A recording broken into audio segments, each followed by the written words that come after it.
Hello, hello, my friends. It is Aldo, and welcome back to the Knights of the Nerd Republic. You know what to do, and stay profitable.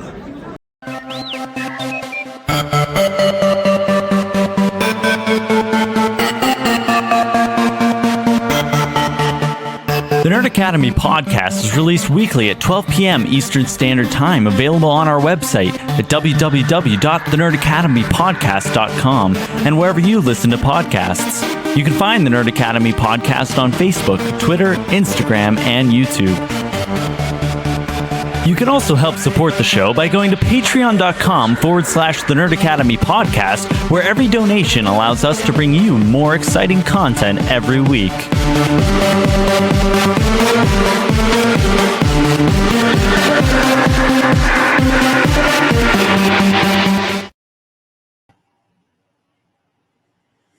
I'm tired of them putting chemicals in the water that turn the friggin' Lothcats gay. Welcome back to Knights of the Nerd Republic. I'm your host, Jared the Dark Jedi Bachman Stubbs. Quick little programming note. Yes, Star Wars Visions came out this week. We are actually recording this the day it came out on September 22nd, the day after the 21st night of September. I have to make up for the fact that I didn't have it.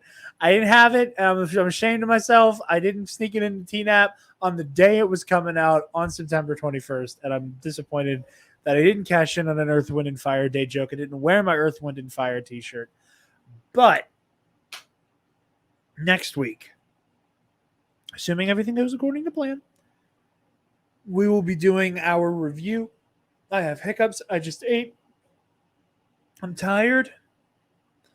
I'm sleepy and I'm tired because I'm tired of having these conversations, but it's in the discourse, so we have to talk about it. But yeah, Visions review will be next week. I'm looking forward to it.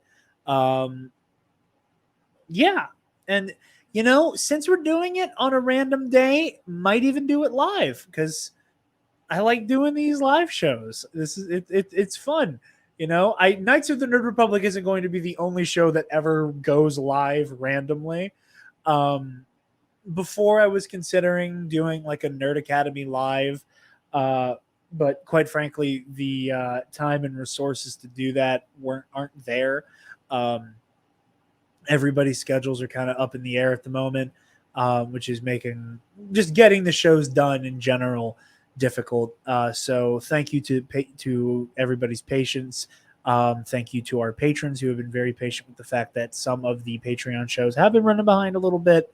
I'm going to bring Connor in a second. I just wanted to do all the programming, housekeeping up top. He's laughing. He's not mad at me. That's good. But yeah, thank you to everybody. Thank you everybody for being patient. Thank you to everybody who has been watching last week's episode. I didn't want to make a sideshow circus out of the whole Alex Jones Phantom Menace thing. But it is doing remarkably well. And in my heart of hearts, I really hope that the reason it's doing well is that it's doing its job as counter programming. It'll never get to the view count that the original broadcast of that live stream Jones was on had. It never will. But if even just like a fraction of the people who watch that find our video, hear it, take it in, and understand just how destructive and incoherent and rooted in hatred and just bile everything that was said on that live stream is, I will consider that a victory. So thank you for everybody. Thank you for being patient. Thank you to patrons. Thank you to everybody. New subscribers, welcome to the Nerd Academy. Because I know we pulled a few of you newbies in too with that one. I am both disappointed on your behalf, but also happy for my own mental health. Not every episode is like that. Not every episode is me doing the nerd version of Knowledge Fight, basically. But welcome, and I hope you guys stick around. I hope you guys hang out. All that said, he's back. He's got a cybernetic eye. He's like Commander. He's got that Commander Wolf energy, big wolf energy. We got Connor Chiquiti back up in this bitch. Hello, everyone. So You know what? I'll update everyone real quick. For those that were unaware, I had a detached retina. Basically, I couldn't see out of my right eye. It just appeared randomly out of nowhere in late August. And I figured at first, okay, this might go away. I'll sleep it off. It didn't go away. I didn't sleep it off. So I was like, hey, Mom, I can't see out of my right eye because I was on vacation with my family. So I told my parents, like, yeah, I can't see out of my right eye. They're like, oh, that's kind of a problem. Went to the eye doctor. They diagnosed it as retinal detachment. Mainly because I was at risk for it, mainly because of my extreme nearsightedness. Got surgery a few weeks ago or in early September to reattach my retina and do laser surgery on my left eye to prevent retinal detachment from happening in my left eye, and that's completely fine. I can see completely fine out of my left. Okay. And now I'm basically on the mend. What else? I lost my train of thought. Darn it. I should have written this out or at least outlined it. I'm on the mend. As I said before, as I just said like 20 seconds ago, I should be fully back to normal in terms of my vision in about a month, 2 months or so. They said I should start noticing a change in my vision next month. Okay. But yeah, right now it's mainly, there was a lot I had to do. There was a lot of not really a lot of restrictions, but like there were some restrictions, but like all I have to really do right now is sleep on my side,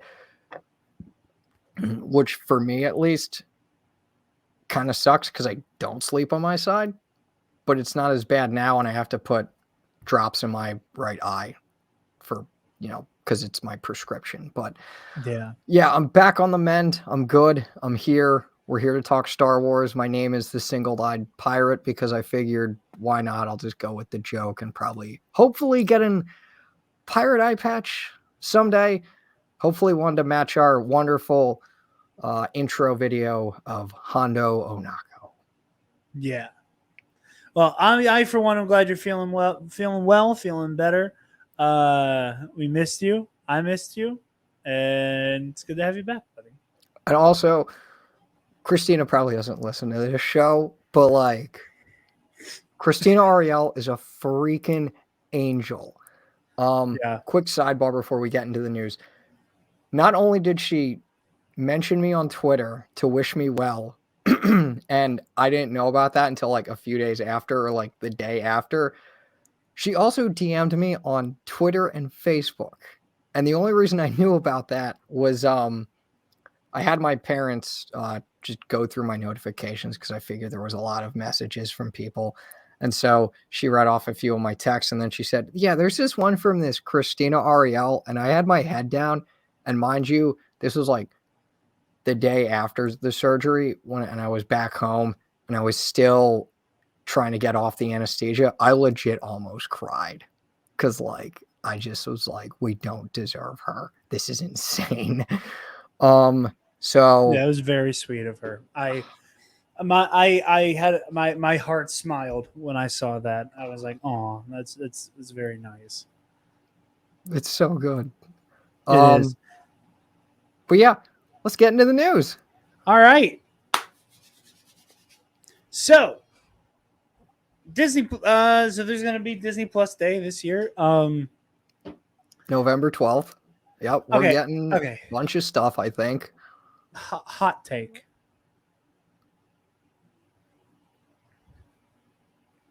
I'm happy for the content. The concept of Disney Plus Day kind of annoys the piss out of me. Elaborate.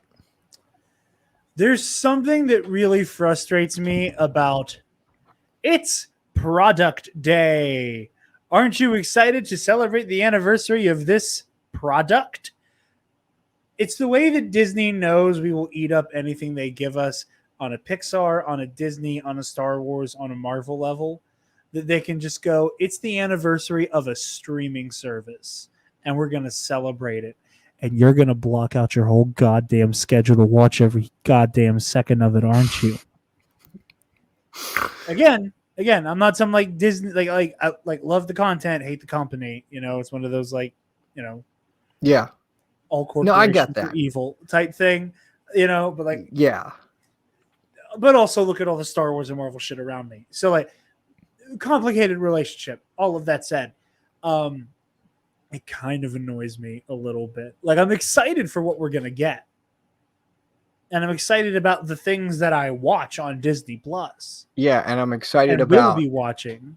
Yeah, and I'm personally excited, just in the long term, because it's basically a day where we're just gonna get new Star Wars stuff supposedly every year.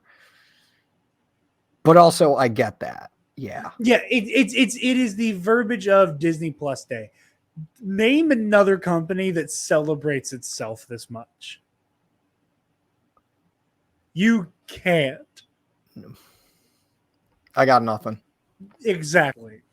But it is what it is, So, November 12th, this is the full lineup for Disney Plus Day. Shang-Chi and the Legend of the Ten Rings will be on Disney Plus, as will Jungle Cruise. Home Sweet Home Alone will be up there.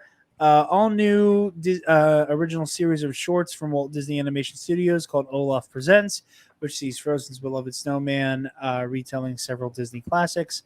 The domestic Disney Plus streaming debut of fan favorite shorts from Walt Disney Animation Studios, including Frozen Fever, Feast and Paperman, Mickey Mouse short Get a Horse, and more. An animated short film, Chilberto from Pixar. New short from The Simpsons that play shit like this. A new short from The Simpsons that pays tribute to Disney Plus's marquee brands. We live in a late stage capitalist nightmare. But I'm getting Star Wars content, so it's fine. The first 5 episodes from season 2 of The World According to Jeff Goldblum. A special celebrating the origins and legacy of Star Wars legendary bounty hunter Boba Fett. Obviously tying into the fact that Book of Boba Fett will be right around the corner when that comes out. A special celebrating the MCU on Disney Plus with an exciting look towards the future. Dope Stick, an original series starring Michael Keaton, which will be released in international markets as part of the Star General Entertainment content offering. So, yeah, they also said that there's gonna be to celebrate the day on top of all of the content on Disney Plus itself, trailers, teasers, and stuff like that. My prediction, putting one out there right now. Disney Plus Day, we're getting our first look at Obi-Wan Kenobi. I think, to add on to that, I'll go with 3 projects. I think okay, so I think we're gonna get either a full-length trailer of Book of Boba Fett and or a behind-the-scenes look. Oh, Connor, you think they're gonna start marketing for that show a month in advance? I'm hopeful. Silly goose. Where have you been this whole time? We didn't get a trailer for The Mandalorian until a week before that shit came out for season 2. We actually got it a month before. It was, Connor, I'm being hyperbolic. You know what I'm getting at. I know what you mean. Star Wars marketing's not that great. No. They need to fix it. They really need to fix it. I don't understand how it's this bad. I don't understand it either, considering Marvel's marketing. Marketing and merchandising for Star Wars versus Marvel, it is so bad. Because of Disney Plus, the way that everybody in this space has become almost as hardcore a Marvel fan as they are a Star Wars fan, the way that we have all collectively noticed, oh, hey, it's been a year since season 2 of The Mandalorian, and here's all the characters that we saw that don't have an action figure yet. And then the day after an episode of Loki, oh, hey, here's a Loki in the outfit he wore this week, and last week, and next week. Oh, hey, here's Sylvie. The day after the episode comes out. kind of a kick in the dick. Yep. But yeah, hey, it's whatever. I'm not gonna I'm not gonna harass anybody over it. So I'm thinking we're gonna get a trailer or maybe a behind the scenes look. I assume, but again, Star Wars marketing, I'm predicting, and I'm probably wrong, that we're gonna get at least a teaser for Book of Boba Fett before this, and then like the full length trailer and everything is gonna happen. I also think we're gonna get our first like look at in terms of like footage for the story of Kenobi and Andor. Because I wouldn't be surprised about Andor. My money's on a teaser trailer for Obi-Wan. Yeah, because this was something I just remembered we forgot to put in the notes, but it's not super it's news, but it's not like news. Lucasfilm named a new PR head, Chris Coaxel, I think. He's on Twitter. He seems to be pretty active. So hopefully that'll turn a new leaf over, and Star Wars marketing and PR will, I assume PR will tie into marketing in some way. So like, hopefully Star Wars marketing turns a new leaf, but we'll never know. We won't know until like probably down the road. But in that same article from the Hollywood Reporter, they said that Lucasfilm's 2022 slate includes Mandalorian Season 2, Kenobi, and Andor. So I feel like we're going to get something for those shows if they're coming out. Yeah, that's a lot in 2022. Yeah. So, but yeah, I'm just excited for Book of Boba Fett because like I've heard rumors about what could happen and just like who could appear, and it's just like it's wild. Have you heard rumors, Connor? Yes. That is all I will say. Okay. Yep. Connor and I may have a conversation after we go off air. Moving on. Next story. You know what? I'm gonna go a little out of order. Since we're talking about Kenobi. Yes. Sung Kang, who is going to be in Obi-Wan Kenobi, whom famously plays Han in Fast and the Furious, confirmed in an interview with Ash Crossan recently that he will be wielding a lightsaber. He's like the second or third cast member who is not Ewan McGregor or Hayden Christensen to say, hi, I'm going to have a laser sword. What's up? So this also is compounded with rumors that he'll be playing the fifth brother. I have feelings on that. Okay. This is me. I don't think it's like the rumors are there. It's probably going to end up being him as the fifth brother. It's probably going to be him as an Inquisitor. What I'm hoping for is some type of like Jedi Enclave situation. And that like my whole theory for this show and everybody talking about, well, like, why would Obi-Wan leave Tatooine? My whole theory for this has been somebody's tagging him in to do something that the stakes are so high for that him not helping with it puts Luke in jeopardy. What I would assume that would be something that would take Vader off the board permanently. Either Obi-Wan thinks that he'll be able to bring him home and turn him back, or Obi-Wan recognizes this is a chance for me to put him down once and for all and finish the job. And I think that it would be neat if Bail Organa or whomever, I haven't heard any reporting that Jimmy Smits will be showing up, unfortunately. But I like the idea that Bail or somebody within the Rebel Alliance does assembles like a small team of like, hey, you guys aren't dead yet type Jedi, where it's like, you guys survived. Who wants to go fight Vader? Obi-Wan, get your ass over here. I like that idea, and I like the idea that is like Obi-Wan is like going in with a team of Jedi, and there's at least one other Jedi other than himself involved here. However, depending on how credible the rumors are with the fifth brother thing, that might end up. That might be what pans out. That might be what happens there. If so, great. That's cool. If not, I hope I'm right. I also do hope to see some Inquisitors. So, Connor, thoughts? I'm just down for him in Star Wars. I haven't, full disclosure, I haven't seen any of the Fast and Furious movies.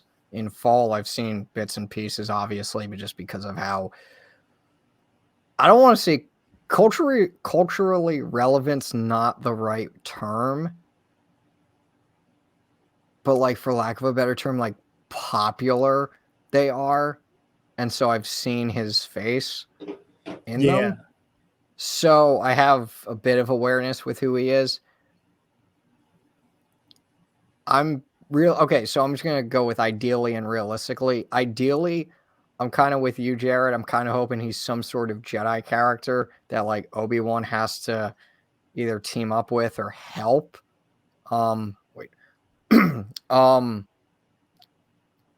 Because there's those rumors that are saying that like Leia's going to be involved in some way. And so I'm wondering if ideally he's a Jedi character, like something happens with Leia or say him where he like has to like protect her or something.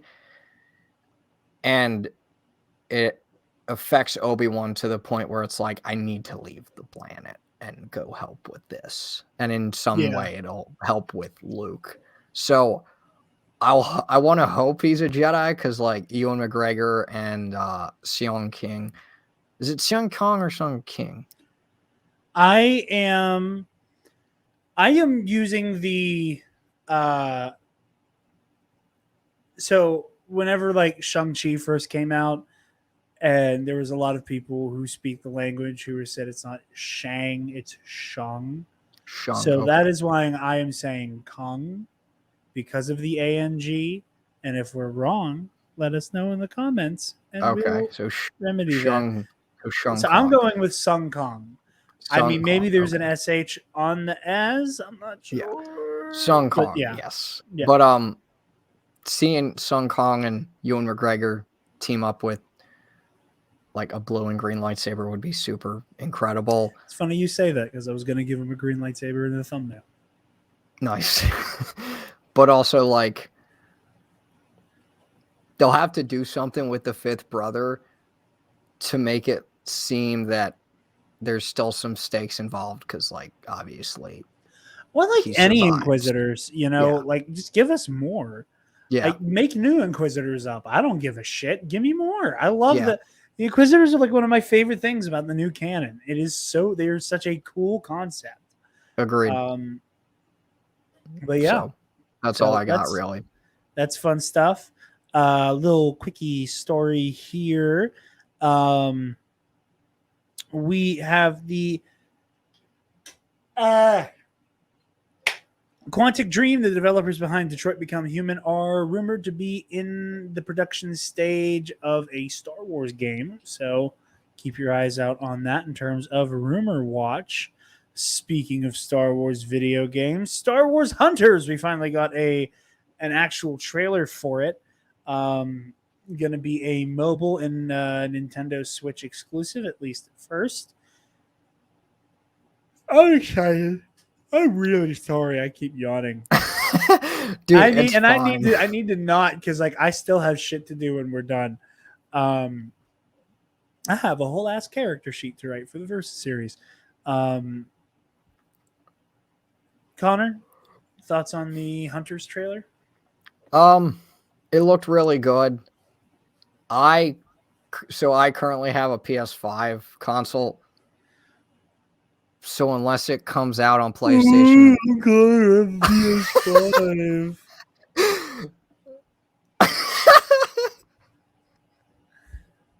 That was the good. guillotine coming for you, Patchy. Got it. I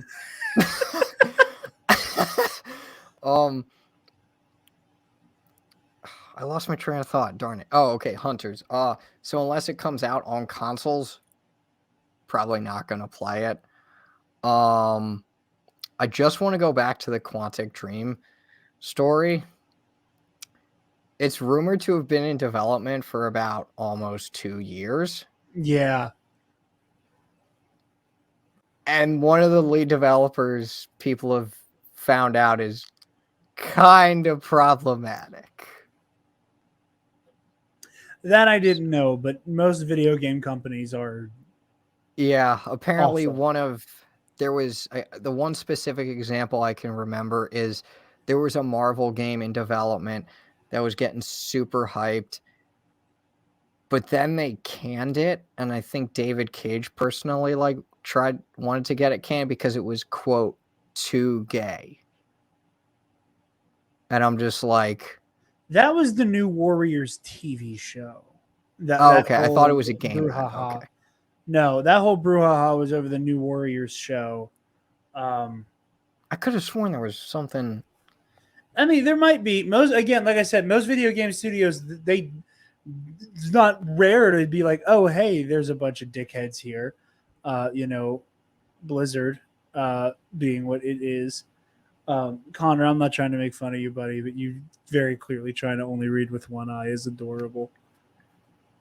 Oh, no, it's not that. I'm just like, I just looked at a Kotaku article. Okay. Oh, Kotaku does good reporting on that kind of thing. But yeah, Hunters looks fun. I have a Switch, so I'm probably going to be playing this. I'm getting good at these kinds of games. I've been playing Fortnite lately. I'm not bad at Fortnite anymore. I'm either going to main the Sith or the Jedi droid. I'm not sure which. The Jedi droid is incredible. Holy crap. I know. I definitely want a lightsaber. That's all I know. But yeah, this looks fun. This looks neat. I like the aesthetic. I also like the Ugnaught piloting a boosted droideka. That is very fun aesthetically. Yeah. And I respect it just looks very much. Fun. It looks like a ton of fun. Like Jedi droid who believes he has the Force, which is kind of also similar to T0B1 from Visions. The two Jawas who they're on top of each other. That was funny. The boosted droideka with the Ugnaught and the Mandalorian, the one Mandalorian, and the Sith lady. Yeah, so. There's also the bounty hunter with the prosthetic legs, which is neat. Oh yeah, I forgot about that. Yeah, maybe that's the same. Maybe that's the same one. But yeah, so that's Star Wars Hunters.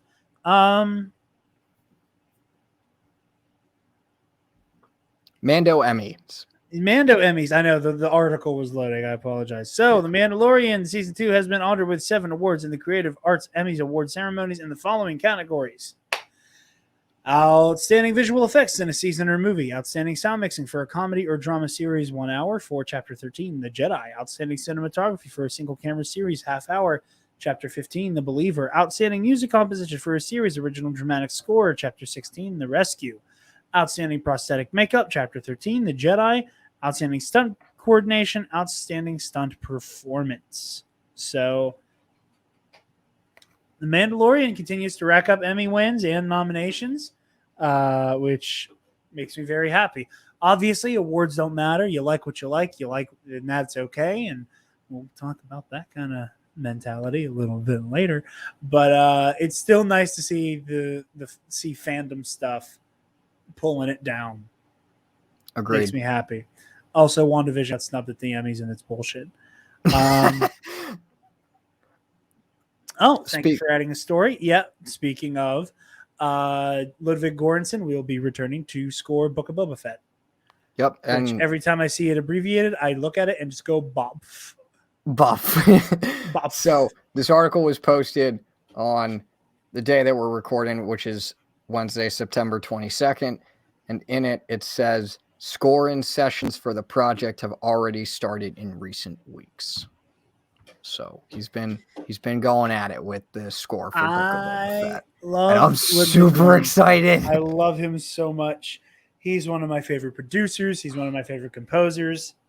Makes me happy. Like I just need that theme I assume that's going to be Boba's theme from the post-credits scene of the rescue. I just need that. Oh yeah, I agree. That was so good.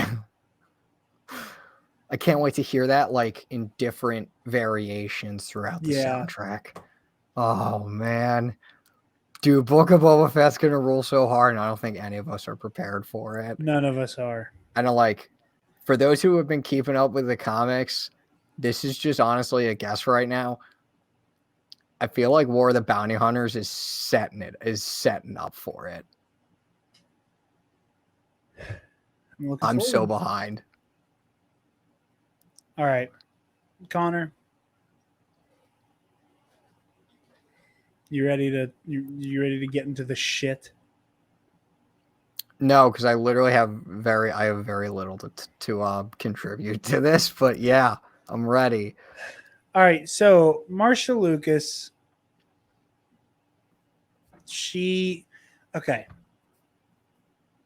up top, nothing but respect for this woman. Star Wars wouldn't exist without her in the way that we know it. Like literally, she saved Star Wars in the edit. Marcia Lucas saved this franchise. It would not be a franchise had it not been for her restructuring the entire movie in the edit. She deserves all the praise in the world. We don't get this story we love without what she did. So I'll say that. I will also say there is no, how do I put this? As has been said, generally, her opinion is her opinion. She's entitled to it. And it should not necessarily have to affect your opinion. I think that's but how it you will. say.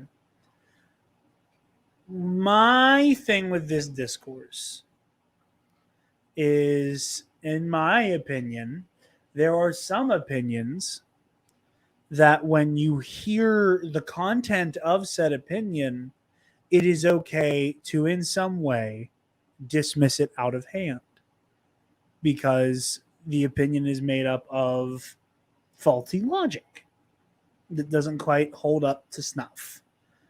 So, Marcia, this is from the article published by The Wrap, Adam Chitwood. Marcia Lucas is no fan of the direction the Star Wars franchise has taken in recent years. Lucas, who won an Oscar for editing her ex-husband George Lucas's original Star Wars A New Hope, made her feelings known in an interview with a just-published book by late author and Star Wars historian J.W. Rinsler, may he rest in peace. Howard Kasdan produces Kasnigan, whatever it is. I like Kathleen Lucas begins in a book excerpt making the rounds on Twitter about Kennedy, longtime producer who became president of Lucasfilm in 2012. I always liked her. She was really smart and really bright, wonderful woman. But Lucas, who was married to George Lucas from 1969 to 1983, said she's less positive about Kennedy's stewardship of the Star Wars franchise. Now that she's running Lucasfilm and making movies, it seems that to me that Kathy Kennedy and J.J. Abrams don't have a clue about Star Wars. They don't get it. Marcia Lucas's displeasure with the recent installments in the Star Wars franchise extends specifically to the decision to kill Han Solo in 2015's The Force Awakens. When I saw that movie where they kill Han Solo, I was furious. I was furious they killed Han Solo, she said, adding that there was no rhyme or reason to the story development in which Harrison Ford's beloved character is murdered by his son, Kylo Ren, played by Adam Driver.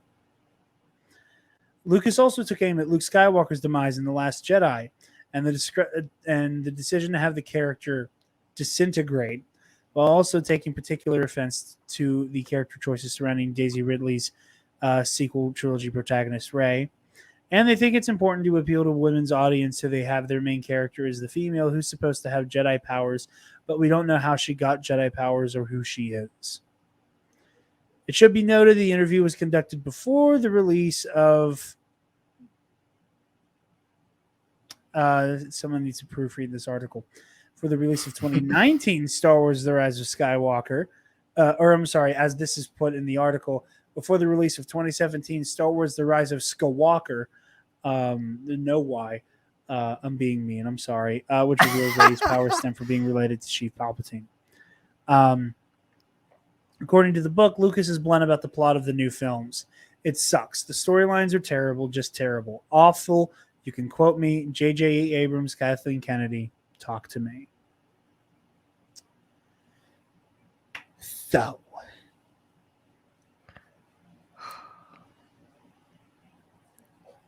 I am not going to say Marcia Lucas is a fandom menace for this opinion, because that's one of the most brain dead takes I've seen about this. I'm not surprised that that's one of the takes. I haven't seen it personally. Here's the thing. Surprised. Even though it's stupid to say that and imply that she has anything to do with the fandom menace, that she knows what the shit the fandom menace is, this sounds like, here's how I will put this. And again, respect to her. This reads like how I have heard adults, like older adults who like grew up on Star Wars, maybe, talk about the new stuff, and not necessarily coming at it from that like someone who's involved in the deep lore, but has like the weird shitty like, no, he's too powerful. Oh. That like have those opinions, but then they try to back it up with like deep lore shit.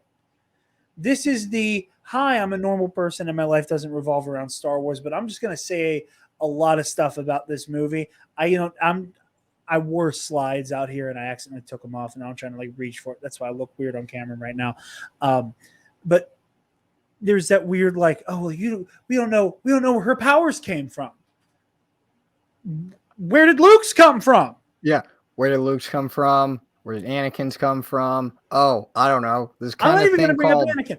I'm not even going to bring up Anakin because she doesn't like, because she said she doesn't like Phantom Menace either. Phantom Menace and tears. Yeah, wasn't it apparently she went to her car and cried? Yeah, she went into her car and cried because she didn't like the Phantom Menace. So like Menace. It's not just for those thinking that she just hates the sequel. She also doesn't like what her ex-husband did with the prequels. And like specifically Phantom Menace, as far as I'm aware. If her thing is I don't like the ones that didn't involve me, that's fine. Like she's entitled to have she's entitled to her opinion. The thing that frustrates me is the talking of aggressive shit and none of it being coherent or like capable of being backed up. Like, yeah, they made Luke disintegrate. That happened in the movie you edited. Obi-Wan dies the same way. Yep. And wasn't there something about like not having, there wasn't Carrie Fisher, and it's just like, yeah, she was sorry, but I'm sorry, but like her untimely and unfortunate death, like, I don't know. You kind of can't fault Carrie Fisher for that, unfortunately. It sucks. Man. I don't understand that was the worst part here for me. That part's stupid. You know, they killed off Han Solo. Like, I don't like, again, it's okay to go, I don't like the movie because it killed off my favorite character. Yeah. That's why most people who don't like The Rise of Skywalker, who talk about it a lot, don't like that movie. Because it killed Ben. You know, like a lot of people, the main reason they don't like T-Rose, Ben died. It's fine to have that opinion. Yep. It's fine if that hurts your viewing experience, that a character you like got whacked. But like, completely. For somebody who's like gonna have this little singer like, Kathy JJ, talk to me. At the end where it's like, I don't like the movie because they killed a character I like. It feels a little shallow for a filmmaker. You know, it feels like this was written. This feels like it was a parody. That's my thing, and it's kind of like what you said, Jared. Like, it feels like a bunch of angry fans whipped this up, like in a group, and then just was like, "Oh, we're just attributed it to Marcia Lucas." So, like, when people read it, their terrible opinions about the sequels will feel validated. That's what just this sounds like.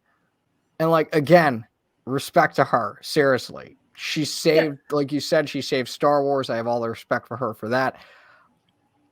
I honestly don't care about any of this. Exactly. That's my thing. Like, I really don't give a shit. It's so the shit that I give is born out of frustration with the lack of substance in her statement. You know what I mean? I give is the fact this is going to be weaponized for years to come, and it's going to and people are going to bring it up in conversation, and I'm just going to be like, so you have nothing else to add? Great. And again, because we can't help but talk about the Phantom Menace every week at this point now. Yeah. The same people, again, clip this, use this as a response, just like the Alex Jones shit. The same people who think the world's being controlled by the Satanist, Illuminati, gay lizard Jews, and think that like Disney and Hollywood and every major anything is run by pedophile, like all those people who think we're going to be dead in 10 years. Never letting that go. Never letting that shit go. Ever. Gonna bring it up every time. But those same idiots who will talk about for years to come Marcia Lucas hating the sequel trilogy will never bring up the fact that George Lucas loved The Last Jedi. Yep. Specifically, he said it was beautifully made. Yeah. So they're never going to address the fact that George liked the LJ. They're never going to address that. What they will address, George didn't come to the premiere for The Rise of Skywalker. Okay.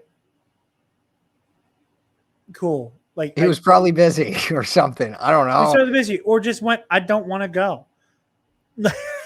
Yeah. And him going, I don't want to go doesn't mean that he's like completely sworn it off either. There's just so much. This is just so much we don't know. Bad faith. There's this yeah. So the moral of the story is she's entitled to her own opinion.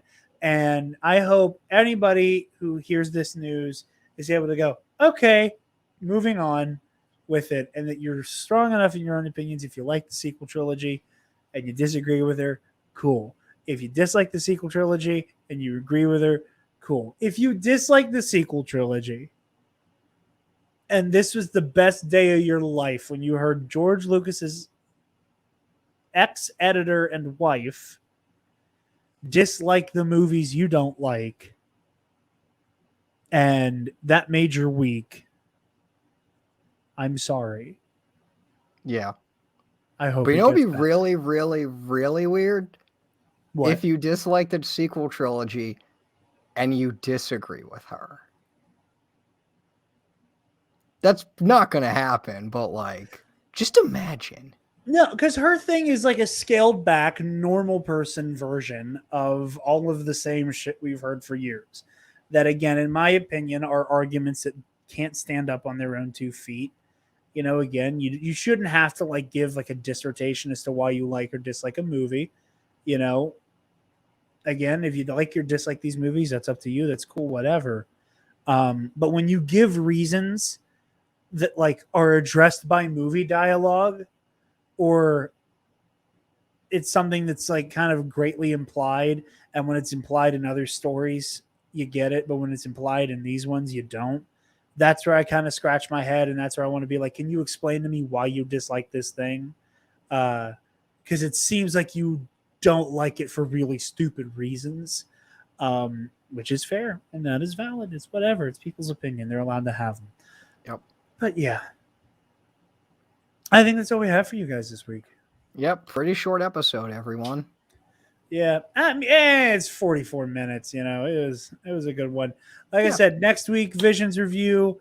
I'm gonna try to get some topic fun. episodes in before Book of Boba Fett. I'm excited. I'm very excited. I'm super excited. Connor, yeah, we're gonna have this. Definitely a rundown of everything that gets released on Disney Plus Day. Disney Plus Day. And just whatever else news comes up. So yeah. And for more Star Wars related content, be sure to keep up with number one contender because the Ultimate Showdown Star Wars tournament started this week. So have they ever considered doing like I know there's probably like it I know it's okay, I gotta reset. Have they ever considered doing like the Ultimate Showdown of Ultimate Destiny? Please tell me you know what I'm referring to. Ultimate Destiny. What? Oh, the Ultimate God. Showdown of Ultimate Destiny. What? This is ringing a bell. What's Ultimate Destiny? I'm like, the Ultimate Showdown of Ultimate Destiny was this song that was made in like the early 2000s, and then it got like this was like early YouTube, and just look it up. I think you'll know it once you see it. I just thought of that too, like. But yeah, okay, I know what you're talking about now. Yeah, this is ringing a bell. Yeah, I don't know why. I was like the Ultimate Showdown of Ultimate Destiny. No, Ultimate Showdown is basically the end of the year tournaments. So like throughout the year, there will be like one or two tournaments in each division. But the Ultimate Showdown is basically, okay, this is where the rubber meets the road. Whomever wins tournament, like singles tournament, whomever wins it is going straight into the singles championship at Spectacular at the end of the year. So like whoever wins the Star Wars tournament is going to be playing Thomas Harper at the Spectacular. Yeah, your boy's the champion now. Your boy's the champ now. So hopefully expect I freaking love Tom. Champion. He seems like a sweet guy. His reaction was really cute. I don't know if you watched his match yet or not. I should really start to get into that, but I have so much other stuff on my plate. No. I highly recommend watching the match where he wins it though, because he let out a very funny when he's like, and your winner. Hold on. I still have the computer set up to play audio into the stream. Hold on. It's just wholesome. No, that's I need Dimbalanta v Harper. Where are you? There it is. Where are you? Anyway, I'm sorry. I'm tired and now I'm getting manic.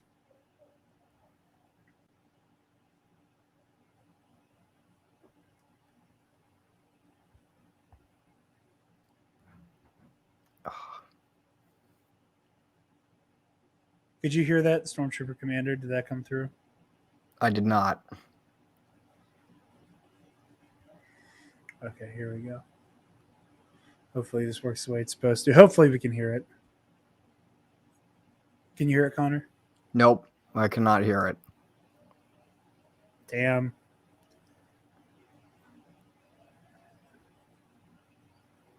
I know. He just screams. Oh, that's great. It's adorable. He's precious. We got to get him on tonight someday. You get a hold of him. I want to talk to him on nights. I want to talk to him on Contender. He seems like a cool dude. He is. I met him at May. It was a May 4th event in a city near my college, and I think 2019. And I knew it was him, and I was like, wait. And then he ended up doing a presentation on something with law and Star Wars. It was actually really cool. And I ended up chatting with him afterwards, and and then he asked me like where he could find me or whatever, and I said where my socials are, and he's like, wait, I think I follow you on Twitter. I'm like, wait a minute, I think I do too. And then we looked, and it's like, wow, we knew each other before we met, so that was just really cool. That's neat. He seems like a cool dude. Like I said, you got to hit him up. Hit him up sometime. Yep. Let him know. Want to pick the champ's brain. But where can the lovely people find you, Mr. Chiquiti? They can find me on Twitter at DepaBanana. They can find me on Instagram at ConmanJFO, Facebook at the Alliance of Star Wars Fanatics, and write in articles and possibly a few stories here and there at StarWarsEditorIG.com. So, yes. Where can they find you, Jared, and the Nerd Academy as a whole? You guys can find You guys can find me on Twitter and Instagram at Dark. I'm gonna fix that real quick. Voice meters being a dickhead. There we go. You guys can find me on Twitter and Instagram at DarkJedi2552, and you can find the Nerd Academy podcast on Facebook, Twitter, Instagram, YouTube, and on our website, www.thenerdacademypodcast.com, where, if you're feeling generous, you can donate to our Patreon. Give me $1. Speaking of our Patreon, thank you to our $10 alumnus, Feige's Boomer Burner.